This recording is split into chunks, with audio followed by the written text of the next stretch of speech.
Hello, this is Trent Price from T-rizzle's Variety Hour. You're listening to my interview with Jeremy and Corrina Stevens of the Bluegrass band High Fidelity. This interview was originally recorded on October 12th, 2021, and I broadcasted it on my radio show November 4th, 2021. After stints with Chuck Wagon Gang and Jesse McReynolds, Jeremy and Corrina, respectively, started High Fidelity in 2016. They've since been setting the traditional bluegrass world on fire and carving out their own place in bluegrass history. I hope you'll check out their music, and I hope you enjoy listening to this interview. Thanks for listening. Have a good one.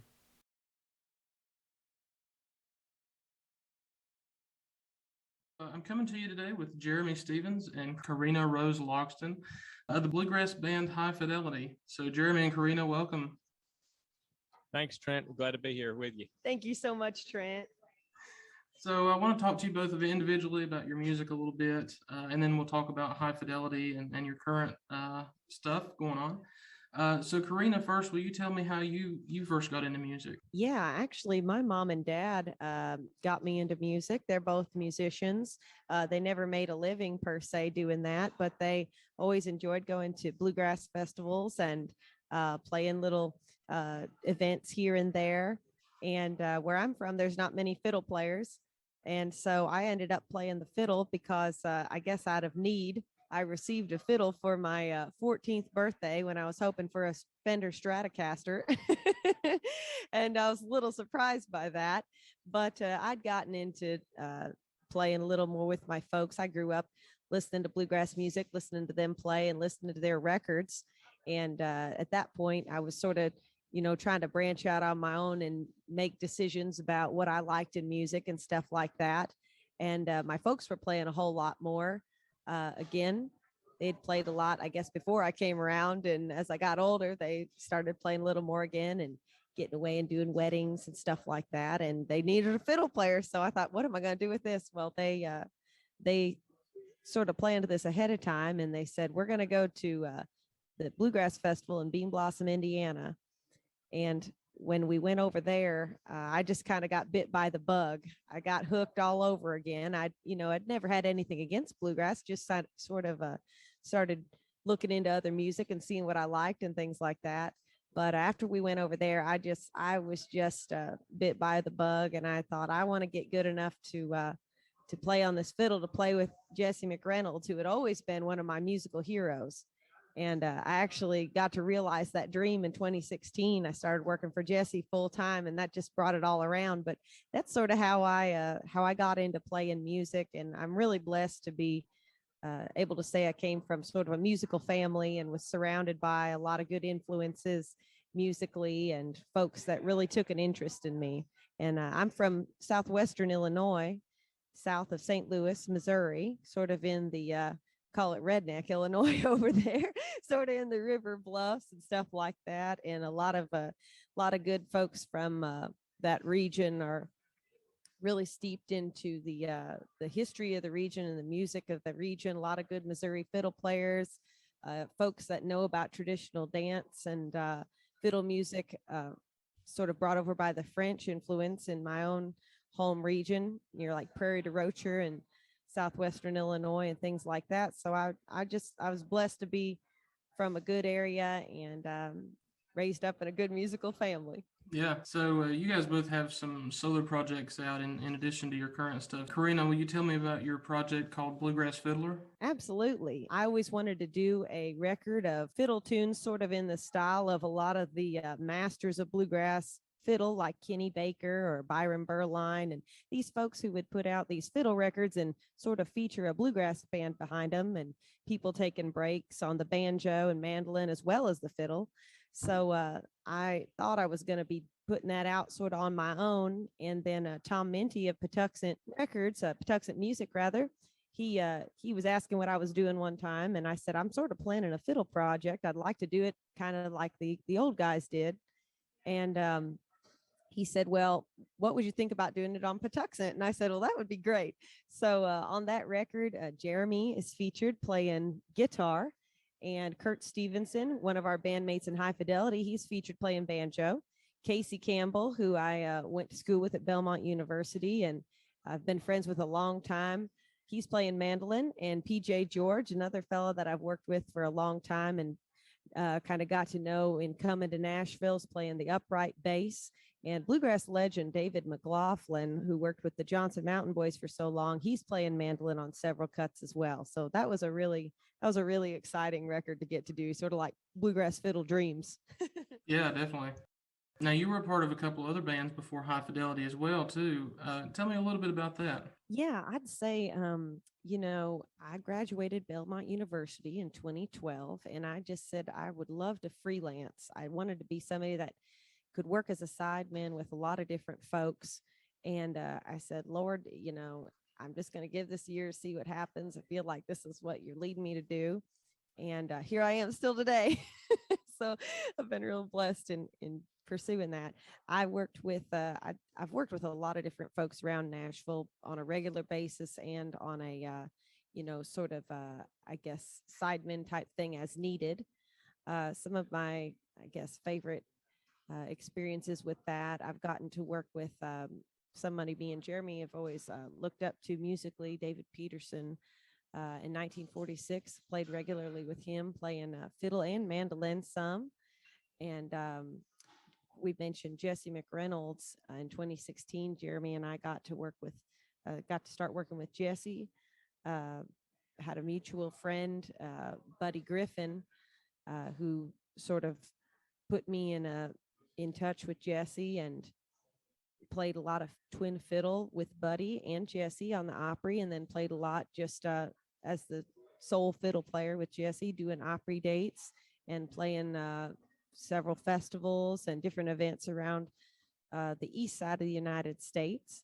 I've gotten to work with Michael and Jennifer McLean and the Banjo Cats. The McLean family were sort of staples in bluegrass music for a long time. They traveled all over the world for the U.S. Embassy, and Michael is one of the youngest of those. And he and his wife Jennifer do a lot of events around the country, weddings and performances and fundraisers and all sorts of things like that. So it's really neat to be part of musical history like that, be plugged into these groups. That's sort of the first three that come to mind. And you talking about Jesse McReynolds, and that was going to be one of my questions. How did you guys get in touch with Jesse McReynolds and meet him? Because I know you both have played with him quite a bit nowadays. I guess you kind of touched on that a little bit, but talk about some more about playing with Jesse, nowadays on the Opry and that kind of thing. Absolutely. Well, I met Jesse for the first time at that very first festival that I talked about going to at Bean Blossom when I was 14. And he knew me as the fan for a long time, and I was just so starstruck by him. And me and my cousin would go up, say hi, and run away. And at some point, Buddy, who was over Buddy Griffin, I mentioned, he was over the bluegrass music degree at Glenville State College in West Virginia. Had a mutual friend who is now over that, Dr. Megan McKnight. She would come to Bean Blossom, and she said, you ought to check out the program in Glenville, West Virginia. You might be interested in that. Well, now Megan has since succeeded Buddy in that, but Buddy was over the program, and he had worked with Jim and Jesse throughout the years. Thank you so much. We're at a coffee shop over here, and I just got my matcha latte, so I'm excited about that. Anyway, I got to know Buddy checking out the college over there. And even though I didn't end up going to Glenville, Buddy became a real close friend of ours, and he's just been a wonderful mentor musically. And when I was about 18, he said, Jesse needs a fiddle player in Altamont, Illinois for a date. And I told him about you. So just go on up to the bus and introduce yourself. Well, I came up there, and Jesse said, oh, it's you, because he didn't realize that I'd played fiddle. So that was the first time I got to play with Jesse, was in Altamont, Illinois. And so Jesse knew who I was when we sort of got, I wouldn't say reacquainted, because we sort of kept in touch through the years, but he was working on a fiddle project for his grandpa's fiddle record. He's inherited his grandpa's fiddle, who recorded at the sort of boom of country music, the Bristol sessions. So Jesse has this fiddle, and he did this tribute record.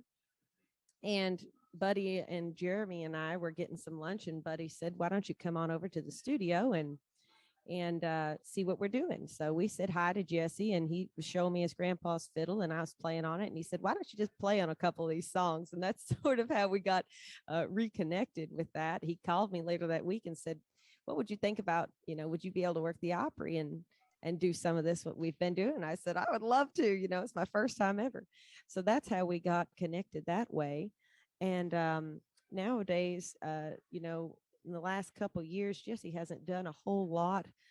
He tries to be real careful about his health, but he has entertained the notion and intends to come back to the Opry and still work some shows. He's very creative still. We keep in touch on the phone, and he talks about different recording projects he's wanting to do and things like that. He hasn't got back around to doing the Opry since early 2020 was the last time he worked the Opry, but he wants to be, and and so he just kind of keeps track of his health and how he's feeling. And he was born in 1929, so you do the math on that. He's the oldest, our living legend in bluegrass. He's the oldest founding father, you might say, and he's the oldest Opry member at this point. So it's an honor anytime he's even thinking about going back to the Opry, and to be involved in that legacy with him. I didn't know that he was the oldest Opry member.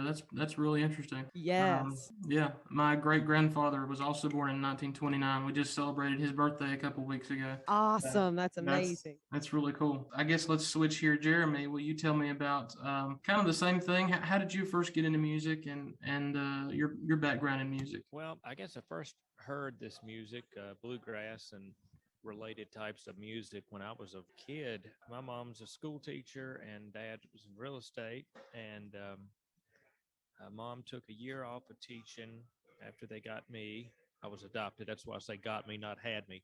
And but after that year, she went back to work and placed me with babysitters, and that she had some references of, from folks that recommended them, and actually made life friends with the babysitters and some of the kids that were there, and we still keep in touch on occasion. But yeah, so my babysitter and her husband liked bluegrass music and country music and things like that.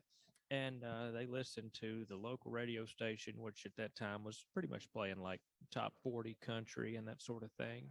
And but as a kid, I never took naps. So, as is normal with babysitters and that keep multiple kids, there's a nap time where everybody lays down. And I guess they figured out that I wasn't a napper.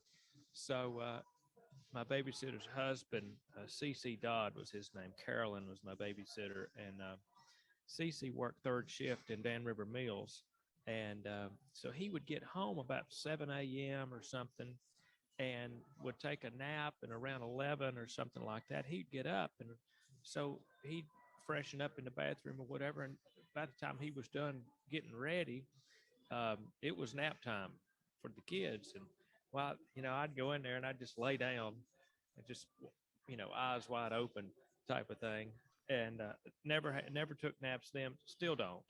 I know a lot of people like, 2 o'clock comes, you got to get your afternoon nap or whatever, especially on Sundays. I've never been that way. So I'm the same way.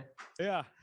So anyway, CC he would come in the door there and motion at me, and I'd get up, and he'd take me with him down to his barn. He went to flea markets, and he'd buy old cast iron skillets and pots and records and old tools and just all the good stuff, and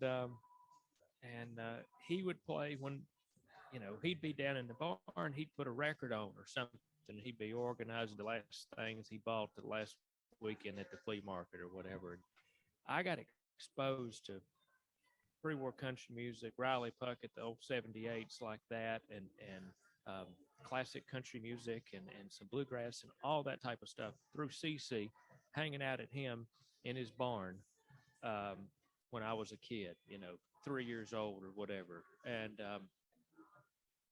those are memories that I still hold very dear. And in fact, every time I drive by the house, I always look at the barn, because it looks just like it did when I was a kid. It hasn't changed at all, and their house is still the same and everything. We were just over there last week, actually, we were in Virginia and we drove by there, and I looked over there, and yeah, so that was my first exposures. I talked about the radio station they listened to, the local Danville station there.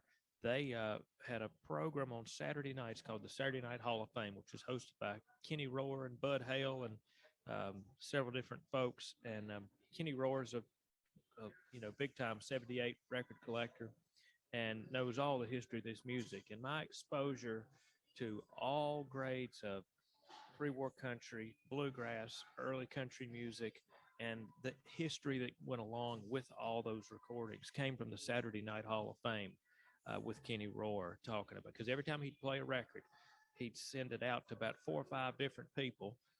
Names I heard on there, I didn't know who the people were that he'd be sending them out to. Now I know all of them. He'd play a Blue Sky Boys song and he'd say, well, we're going to send this out to Curtis English and Raymond Crane. Well, I didn't know who those people were at the time. When I was a kid, well, Curtis cuts my hair and Raymond's one of my dear friends I've played music with, and so much of this history came from that. I'm really talking a long time about it, but that's my first exposures. Um, Mom always, I've asked Mom, I said, I never heard Mom listen to music, much. And I said, what kind of music do you even like, Mom? She said, well, whatever's on the radio. And Dad, he always loves the Rolling Stones, So I didn't have a whole lot of this type of music from home, but definitely I was in the right region of the country to be exposed to it. And a lot of people around there that loved it and played it. And it was a really wonderful place to grow up. I'm from Danville, Virginia. I didn't mention that. So there's a rich heritage of that music there.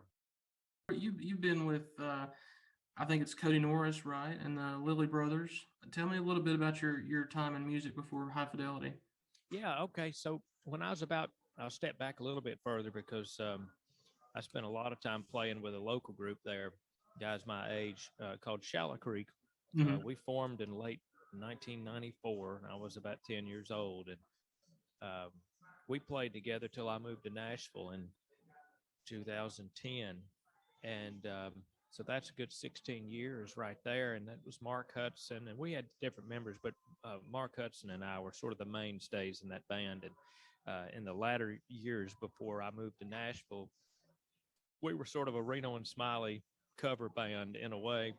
And me and Mark still get together when we play music when we're home and do a lot of stuff that I've always loved, So we played together and it sort of grew together in the music, really, because I'd pretty much given up on playing music when I was about 8 years old.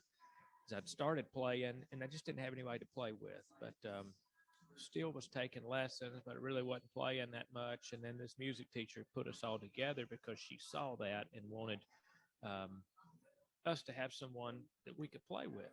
And so me and Mark, and we really grew together in the music, and a lot of great memories that Mark Hudson and I have together. So that's sort of the main group I played with, for those years.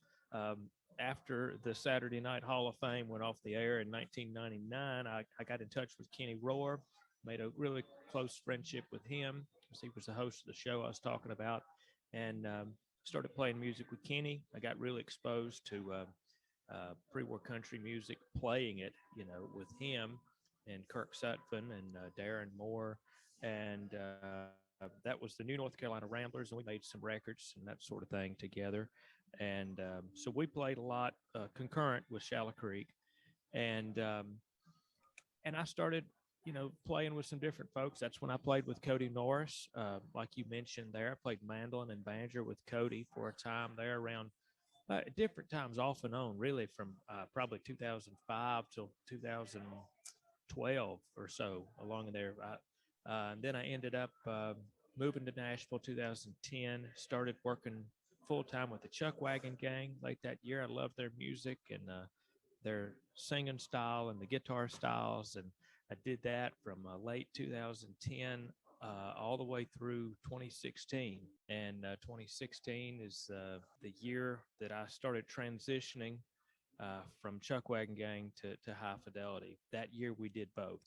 And their Chuck Wagon Gang cut back their schedule a little bit. We were able to do some hi-fi dates, and they sort of wanted to go to a more busy schedule, and I couldn't do it both. Couldn't do both of them. So at that point, I decided it was time to, you know, to move away from the Chucks and focus more on High Fidelity. And we've been going pretty strong ever since. And that's been a real blessing in our life. We've met so many wonderful folks, and really, I mean, uh, getting to know each other in the band ourselves. Corrina, myself, and Kurt Stevenson have known each other for a long time. I've known Kurt since 1999, and he was the one that initiated the beginning of High Fidelity back in 2014 when we entered the Spigma Band contest and won it that year. And but you know, Corrina pulled in Vicky Vaughn, and Daniel was brought in by Kurt, and Corrina had met Daniel, and it just all kind of worked out. And you know, we've got these five people together here, and we really see the Lord's hand in all of it. Having the five people we have has allowed us to tour and travel the way we do, and we're like-minded folks, and understanding if we're not like-minded on everything, and it's really good group. So before we move on, tell me a little bit about your project, Scarlet Banjo. Oh yeah, Scarlet Badger. So yeah, you know, Shallow Creek is sort of connected with that a little bit because we took a little hiatus there around 1999 or 2000, and Mark Hudson, he started playing with some other guys around there, and I started playing a little bit with Cecil Hall, Dominion Bluegrass Boys, and that was when I started playing a little bit, I think, with Cody maybe, and we were just kind of going different directions. And I thought, you know, I'd put a lot of my time into Shallow Creek and my energy into that. And I thought I should focus on doing something myself a little bit. And so there was a guy locally, a guy named Bob Donaghy, who did the publication, the Bluegrass Yearbook, and he lived in the Dan River region. He was in North Carolina, just across the line from Danville. And he said, I'll help you with that. If you do a little demo, I'll shop it around to some record labels. He had some connections from having published this Bluegrass Yearbook. And he did. He sent it to, all the major labels. I think Sugar Hill, Pine Castle, and Rounder, and Rebel, and I don't remember who all he sent it to. But the only people we heard from was Rebel Records. And Dave Freeman contacted Bob, and we got connected with Dave. He said, I when I first heard this, I thought it was some unreleased Reno and Smiley, instrumental thing. And then I realized it was this young kid, So he wanted to do a whole project, and that was a real blessing. At that time, I didn't have a way to really be out and selling a whole lot of product and moving a lot of product, but they believed in me, and they did this project on me, and it was really wonderful because I created a relationship with Mark and Dave Freeman that way. And so the record, it made a little traction. There were definitely people that knew me because of that album that would have never known me before, and I still have people come up to me now, people that are like my contemporaries here in Nashville, that have come up to me and said, I had your record when I was learning to play. One of those people actually is Corey Walker, and he came up to me at IBMA and he said, when I was learning to play, I had your Scarlet Banjo album. I said, you gotta be kidding me. I don't feel I can hold a candle to Corey Walker and all the crazy stuff he plays, and but he remembered my first project. That really meant a lot to me. And so there's people like that, that have were familiar with me through that. And so yeah, that's kind of how that project came to be. My mentor, Troy Brammer, a banjo mentor and guitar mentor, actually, he played on that project, which was really special to me too, and had a blast doing that. Yeah, I guess next I wanted to go ahead and move on and talk about High Fidelity a little bit more. And you kind of touched on this a little bit, but tell me the story of where did High Fidelity come from? How did it get started? Let me ask it that Yes. way. So I was playing full time with the Chuck Wagon Gang, and Corrina was playing with groups, and we had a lot of different stuff going on. But we always tried to get to the Spigma convention every year if possible. But so that year we were able to do it because of the timing with the Chuck Wagon Gang's Gospel Jubilee cruise. We were coming off the cruise, and then I could make it to Spigma.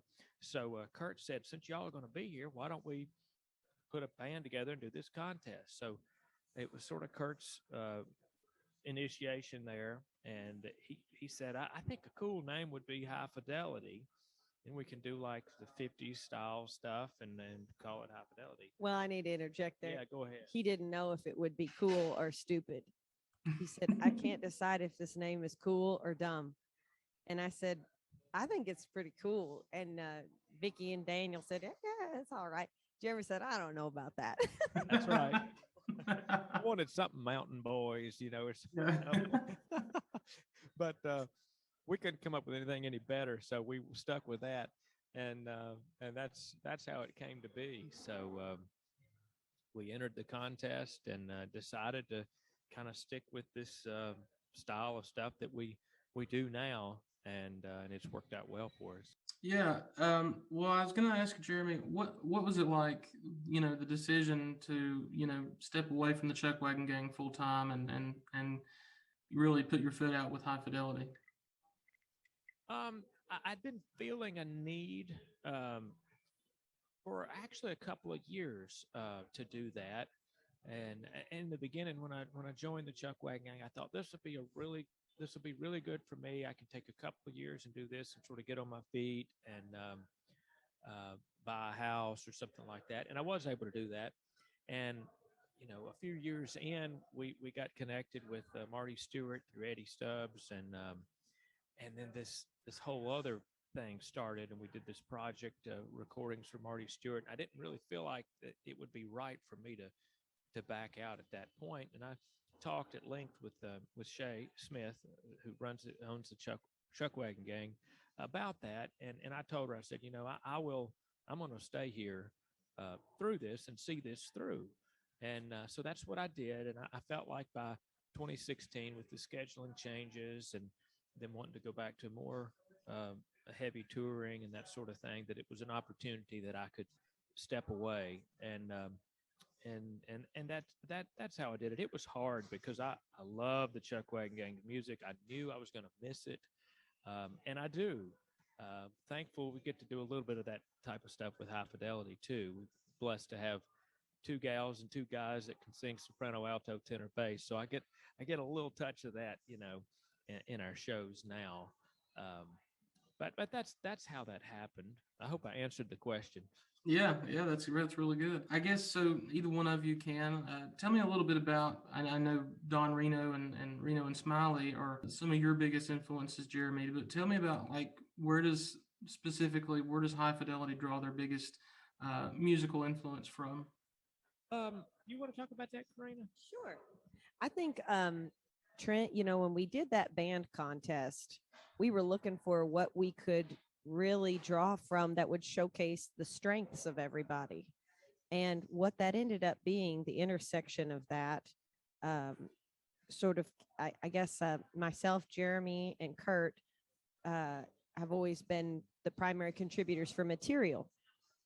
And so what that looked like when we put together everything that we felt like we had good strengths in, it looked like doing material from Reno and Smiley, Jim and Jesse, the Stanley Brothers, Charlie Monroe, the Louvin Brothers, and then some lesser known sort of regional artists that we sort of fit into that style.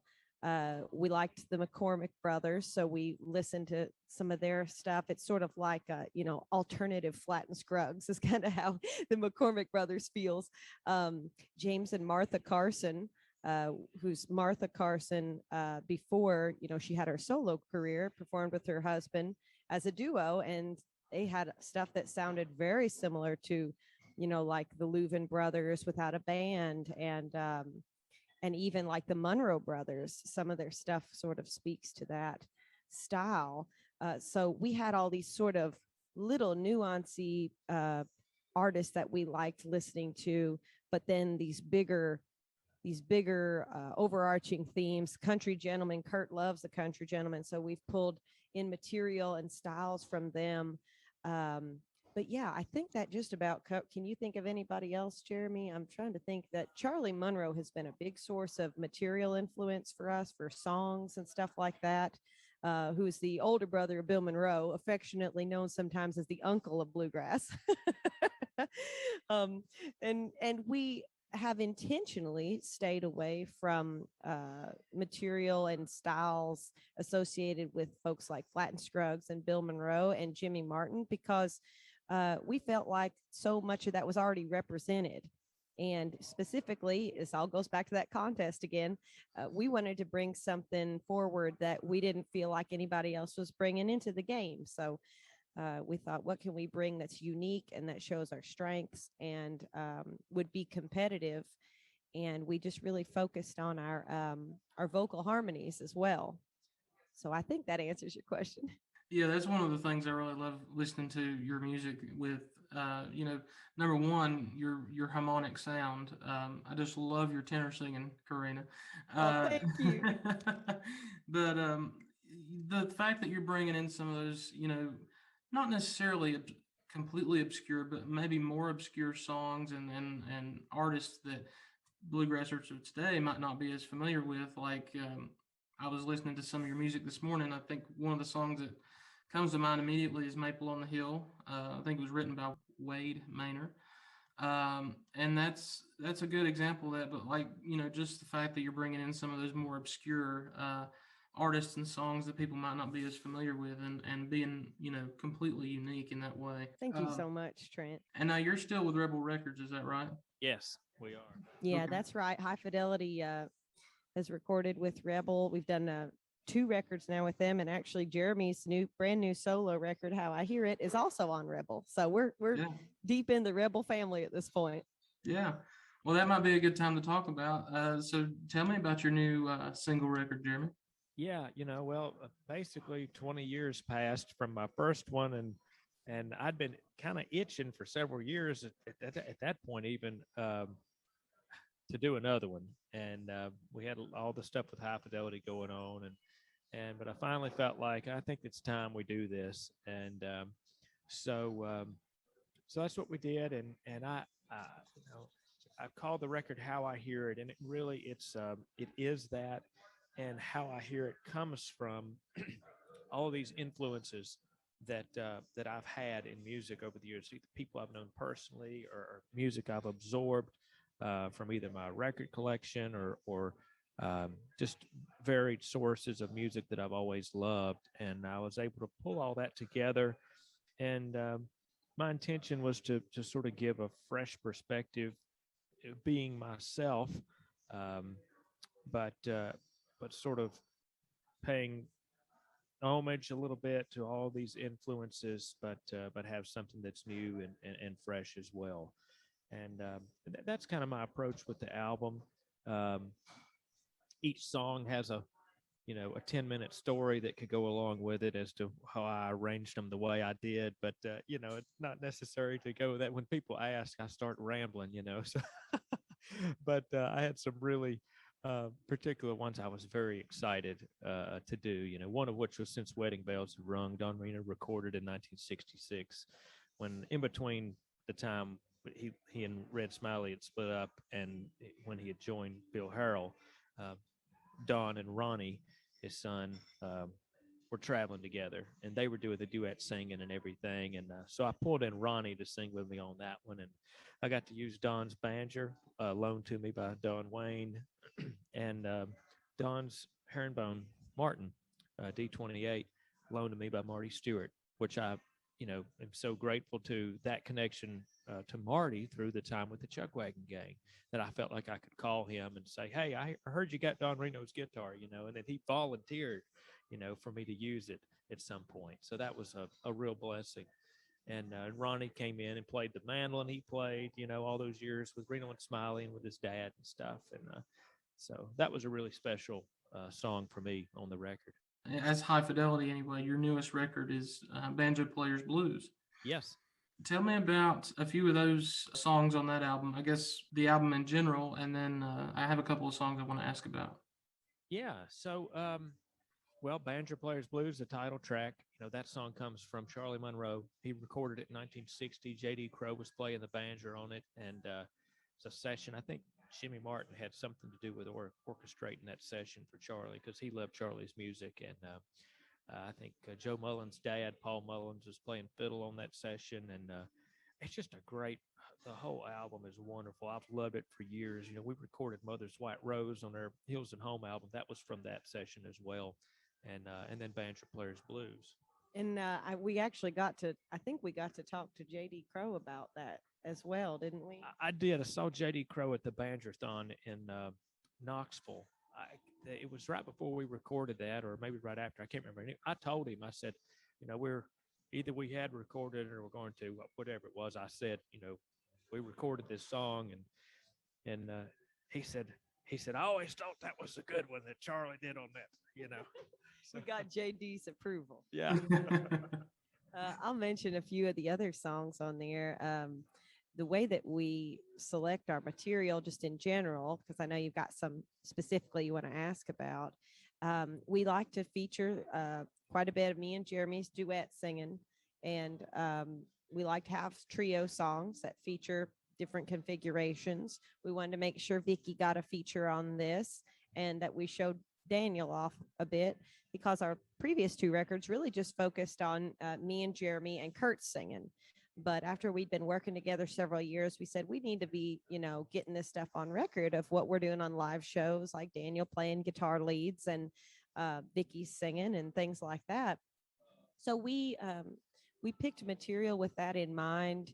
We like to always have a good bit of gospel material. This record, in general, we'll have two instrumentals, and half the song will be what they call secular material, and then the other half will be gospel. Well, on this one, we had just a little bit less gospel than we normally do because our aim is for our next High Fidelity record to be an all gospel record. So we were trying to sort of save some gems back on that and focus that on the next record. Yeah.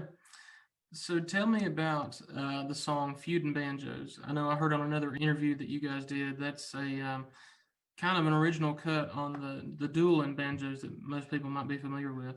Yeah. So with you being a North Carolina boy, there's that whole thing is a North Carolina connection there for you.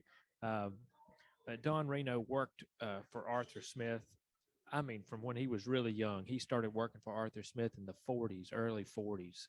And when he was in his teens, and so he worked for Arthur off and on until Don and Red Smiley went full time in 1955. So they made some recordings there in the early 50s, and then Don went back to work for Arthur, and from about 51 or 2 until 55. And at the tail end of the time, in fact, Reno and Smiley were just about to form, and I think had already made plans to do so and to move to Richmond, Virginia. And Don did this session with Arthur, and they recorded the song Feudin' Banjos. And I don't know whose idea it was. My understanding is they both kind of worked it out together in the studio, more or less, and played it with a tenor banjo and a 5-string banjo in the key of C. And the version we have recorded is pretty much the original version. We just, we didn't really want to add anything to it. We felt that the original version was pretty much perfect, but we just wanted to bring it to our audiences. Kurt and I always tried to play that all the years we've known each other since, we first met back in 1999. And so it's been a fan favorite that we've done on our sets. And people said, y'all need to record that. I said, no, it's already been recorded the way we're doing it. But we had enough people saying it that we thought, okay, we'll do it. So that's how it got there. Yeah. I'd like to mention too, I'd heard forever that Don Reno had written this, but if you look at the credits, it just says Arthur Smith. And I think Jeremy and I got to talking about this, and Don, I guess, sold his author's share in the song back to Arthur Smith. And so that's why it just says Arthur Smith on it. And of course, there's the whole rigmarole of dueling banjos being recorded and them not paying, kind of putting it under a new title. It's a case study in copyright law. I'll tell you that, going to Belmont University. And Arthur Smith was very, not only very talented and awesome musician, entertainer, songwriter, but also very savvy businessman. And so it's neat to study that and realize like that was such a win for the little man in bluegrass music, So I guess also there's one other song I want to ask you about on that album called His Charming Love. It really reminds me stylistically of the Chuck Wagon Gang's music. Tell me about that song and how you picked it out. Yeah, so that's one I've loved forever, and that goes back to my connection with Kenny Rohr. I was at Kenny's house when I still lived in Danville, Virginia, and Kenny had just gotten his 78 in, and anytime he'd get records, I'd come over and he'd play them for me, that sort of thing. And he never was really crazy about the Southern Gospel Quartet music like that, even from the 20s, but he played that one for me, and that was the first time I guess I'd ever really heard of that early like 20s style male quartet singing. And it was the Vaughn Quartet, 1928, on Victor Records. Boy, I just fell in love with it. He said, well, I mean, if you want the record, I'll sell it to you. So, because it was out of, his normal things he collected. So I bought that record from him, and I just devoured that. And I started looking for Vaughn Quartet stuff online, and I found some more stuff. And then I found more 78s of theirs and all. So that song stuck with me big time. And I'd go back to it and listen to it many, many times. And man, I wish we could do that song at some point, or figure out somebody I could do it with, And so when High Fidelity formed, we were looking for some gospel material for our third record. That one came to mind. And, interestingly, when I was with the Chuck Wagon Gang, I was at a concert and I heard a group doing it. I thought, gosh, and they were doing it full out Southern gospel style, but with a banjo and stuff. And it was the Hayes family. I think they might be from North Carolina, actually. Mm-hmm. And I talked to old man Hayes. I don't remember his name now. He's since passed, but I asked him about that song, and he loved it too, and he got it directly out of a Vaughn songbook, and they recorded it. And but anyway, I thought, well, that audience will be a little bit different from High Fidelity's audience, so it be okay for us to go ahead and do it. We try to not do things that have been done in recent years, but I still felt it was obscure enough. It was probably okay. And so we basically, in High Fidelity, it's interesting as for a bluegrass band for everybody to be able to read some form of notation.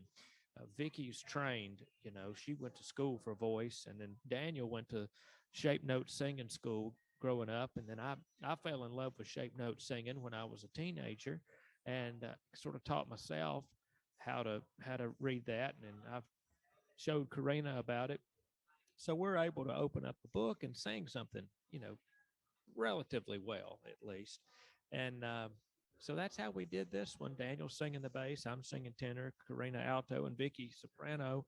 And we just did it with the guitar because we felt like when you got four voices, you don't need much else except a guitar. And I didn't want to just completely copy the Chuck Wagon Gang. Of course, they never did that song. So I didn't do the strum like the Chuck Wagon Gang or anything, but I did an intro, and Kurt's playing rhythm guitar on there too. Sort of set us apart a little bit. And that's kind of the basis of the song. Well, you've had a lot of experience doing that strum. Yeah, boom, da da da da da. Yeah. I guess next I wanted to talk a little bit about the Hills and Home album, if we can. I guess tell me about the making of that album in general. Okay. You want to talk about that? Sure, I'll talk about that. When we did Hills and Home, we based it off of the model of our very first record, which was our self-titled High Fidelity record. That record was, speaking of the self-titled one, the first one, was put together by necessity because we had just won that contest, and we just thought, well, we'd like to do a few shows here and there, and if people would have us, this would be great. Well, one of the shows that we booked had they have a policy that you have to have a record because they want to promote you on the radio, and It was a popular event, so they wanted to make sure you had a studio record where you were going to be together for a while, so that the event was going to happen when they booked you and all this stuff. Anyway, we said, well, we got to put a record together now so we can play this show, and probably good to have a record anyway. And the record did very well for being self-released, somewhat unusual, I guess, when you think about how many folks come through record labels and stuff like that. We were surprised by the feedback we had from it. We weren't pushing it or anything like that. We just made it to have to do that show, and and as a side effect, we had something to sell. So anyway, Mark Freeman and Dave Freeman at Rebel Records heard that, and they were very interested in us after they heard that. And we had said from the get-go, if we ever do another record, we want it to be a gospel record. Well, they were real interested, and they actually called Jeremy, and they said, we would really like to have you guys be part of the Rebel family and just do the same thing like what you did on that first record, that same type of, not of course the same songs, but just do the same type of format, same type of material.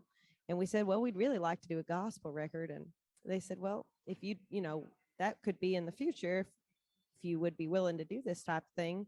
And we'd like to introduce you to the bluegrass audience at large, under the Rebel name, doing, the same format. And that made sense to us. And so Hills and Home was based on the format of our self-titled record. And really that's choosing the material from the groups that we mentioned, like drawing heavily on Reno and Smiley.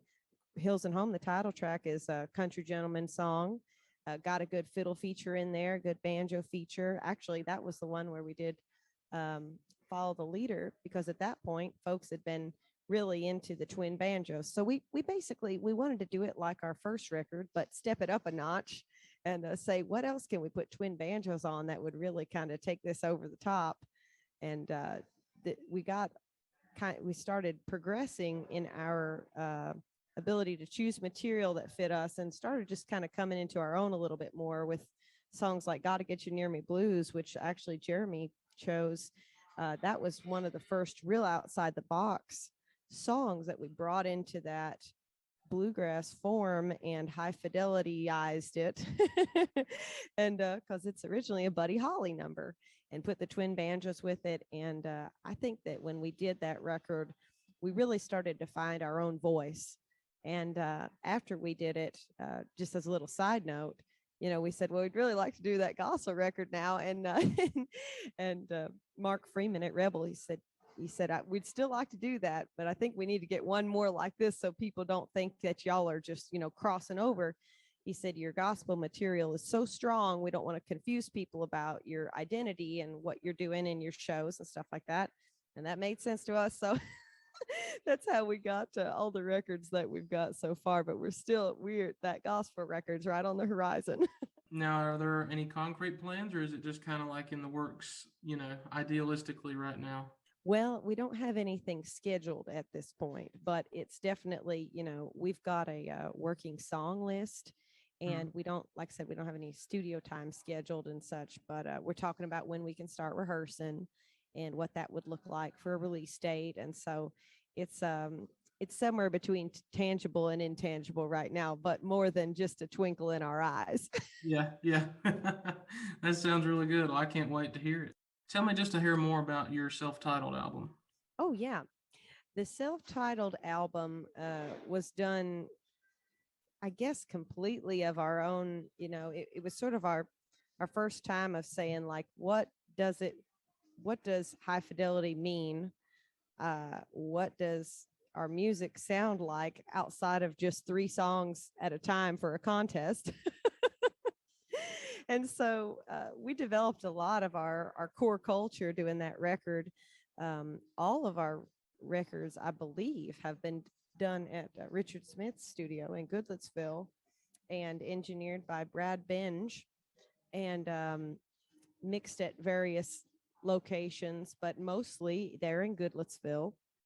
And all of them have been tracked live with us all in one room with very minimal isolation and very minimal overdubs, because we wanted to get that live sound that we felt like that was what was so important in sort of looking back to the past and recreating that energy from our heroes while still focusing on having a modern and competitive audio quality to the sound. So when we did that first record, it really established sort of our process. We said, let's just get in there and rehearse this stuff together and then get in there and try to do it as live as possible.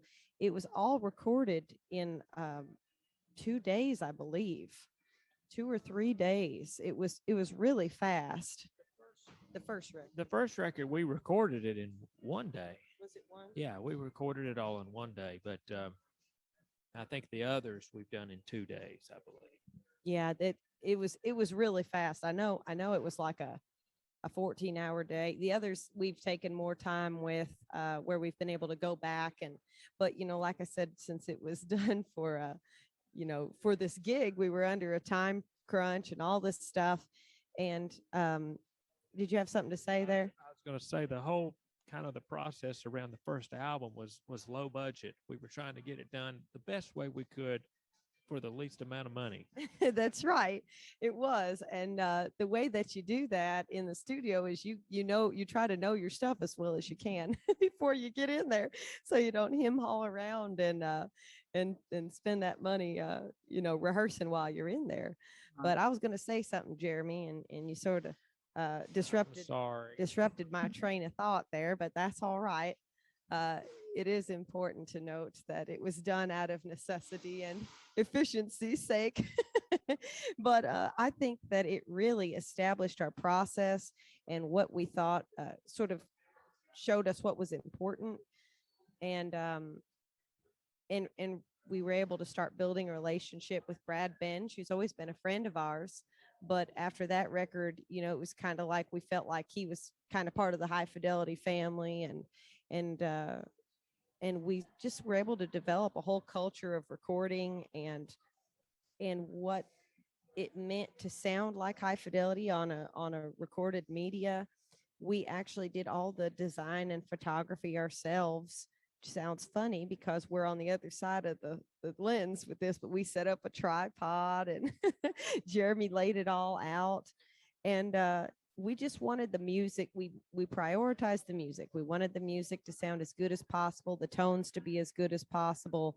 And we wanted to model it after how the old guys did stuff. So we did it. We said, well, they would go in, we look at these session logs, they'd go in and record this stuff in a day or two. Let's try to do that too. So that's kind of how we got that record done. Yeah. I guess I'm kind of getting ready to wind down here. I've been doing a lot on my show, which also kind of has a podcast component. I've been talking about like bluegrass history and that kind of thing. My show kind of focuses on three, main genres of music being, gospel, bluegrass, and then kind of classic country type stuff. And I wanted to ask Jeremy, as someone who has played all three of those musics professionally, where do they kind of intersect for you? Does that make sense? Well, yeah, I think so. I think all three kinds of those music have they have a similar feel, and for me, a lot of that is driven by the rhythm guitar, the way the rhythm guitar is played. Classic country music. That's one thing I see that's not present in country music today, is a rhythm guitar that goes boom chuck, bass note, then down strum. It goes chinka chinka chinka chinka, or more, an up and down type of action now. But when you go back to bluegrass music, you go back to classic country, you listen to Hank Williams, you can hear him swarping that flat top guitar. And so 50s style country, that's present. You get into the 60s, it's almost completely gone. You don't hear it. You can some, but there's a focus more on other instruments carrying that timing. And the same goes for traditional gospel music as well, like the Chuck Wagon Gang. They're a prime example for that. So there's a feel the timing that intersects with all of those musics that for me goes back to the way the rhythm guitar is played, and that's something that's extremely important to me, to be preserved. So on my record, that was something I was really guarding on my How I Hear It album, is how the rhythm guitar is played. And I think that's one thing that probably sets High Fidelity apart a little bit, is the way the rhythm guitar is played. Um, Especially on our records, because I'm usually playing the rhythm guitar on our albums. When we're on stage, it's a little bit different. Everybody has a little bit different way of approaching things. And Daniel plays rhythm guitar, and he understands that style. But we let everybody sort of put their own touch on things in our live sets. But we try to maintain the core High Fidelity sound. But there's going to be slight variance and all of that. But yeah, back to the timing thing. That is to me the intersection of those three styles. Well, I appreciate that answer. That's really, really good. I guess so. The last thing I kind of want to ask you guys, I always end, no matter what I play or whatever, I always try to end my radio show with a gospel song. I think that I'm going to end you guys' show with My Savior's Train. Just take a minute and tell me about that song in particular. Well, my first knowledge of that song came from the Lilly brothers, Everett and B. Lilly, who, when I was 16 years old, I was actually here in Nashville with my mom and dad after the Smithville Fiddlers Jamboree in 2000, and we went to the Gibson Bluegrass Showcase at Opry Mills Mall that year, because they always had bands and stuff there when Gibson was set up there before the flood and all. And I looked on the marquee and it said the Lilly Brothers. I said, the Lilly Brothers? I thought they were dead. Couldn't believe it. And I said, we got to come over here and see if this is the same ones. I knew them from some of their older recordings and the Bluegrass Country Soul documentary, which I just knew as the video that Carlton Haney sold of the 1971 Bluegrass Festival, And I had a VHS copy of it or something when I was a kid. And they're on there talking and just shooting the bull and playing with Tex Logan on stage and Don Stover and all. Wonderful. Fell in love with their music then. Went over to the Gibson Bluegrass Showcase, and it was them. I couldn't believe it. And I made a connection with them, got to play some dates with them that year. They were needing a banjo player, and played several things with them that summer. And it was just a real blessing. It was amazing to be around those guys and hear their stories and be able to play on stage with them, And so my first knowledge of My Savior's Train came from their county LP, a gospel, I think, What Will I Leave Behind, I think is the name of that record. And I believe My Savior's Train is on there, if I remember right. And Monroe Brothers had recorded it. That's where the Lillies learned it. Charlie Monroe had recorded it also. And I just think you got something to say about it, Corrina. I'm going to let her talk about it. Yeah, I want to mention something that we don't really get to talk about. You've asked so many great questions today, Trent. And so I want to sort of deconstruct My Savior's Train a little bit for folks. Jeremy mentioned, it came from the Lilly brothers. It also has a connection with the Monroe brothers who recorded it. So it's got it sort of hits on a lot of elements for us. It hits on that personal bluegrass element of Jeremy's connection with the Lilly brothers. It hits on that historical connection of being directly connected to Bill Monroe while not being something directly associated with the music of Bill Monroe. And it was a great canvas for us to sort of do our own thing with. Kurt gets to play his style of banjo on that.